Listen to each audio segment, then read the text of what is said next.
ప్రభాస్ ని పెళ్లి చేసుకోవడానికి 1,10,000 ఇచ్చింది. ఎవరికి? ఆమెకు. చూసారా ప్రభాస్ గారు, మిమ్మల్ని మార్కెట్ లో పెట్టి అమ్మేస్తున్నావా? వంకాయలు బెండకాయ వంకాయలు ఎలా 1,10,000తో ప్రభాస్ ని కొనేసిందా? రేపు ఎలా ఉంటుందంటే సిచ్యువేషన్, ఇంకొక 20,000 తర్వాత పుష్ప 2 సినిమాలో అల్లు అర్జున్ ఆ లేడీస్ చీర కట్టుకొని డాన్స్ చేస్తారు చూసావు అమ్మవారి లాగా. ఆ అల్లు అర్జున్ ఫోటోని కూడా విగ్రహంలా తయారు చేసి పుష్పమ్మ దేవత అని చెప్పేసి మేము వాక్కులు చెబుతాను కూడా వస్తారు రేపు. ఉండదు కదా, అది మనకు క్లారిటీ ఉంది కదా. మరీ దారుణం, ఇంత దారుణంగా ఉన్నారేంటండి.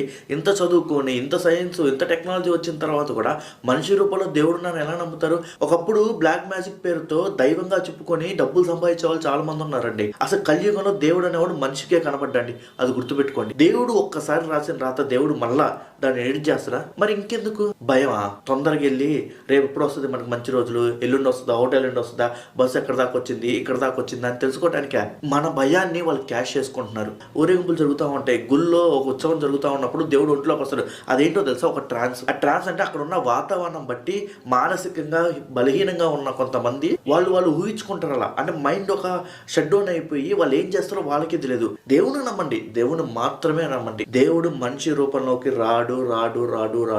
మనిషి యొక్క మానసిక స్థితి బాగలేకపోతేనే నేను దేవుడు అని ఫీల్ అవుతారు. నాకు హిందువులో నచ్చంది ఇది ఒక్కటే అండి. ప్రకృతిని పూజించండి, చెట్టును పూజించండి, రాయిని పూజించండి, నేను ఒప్పుకుంటా.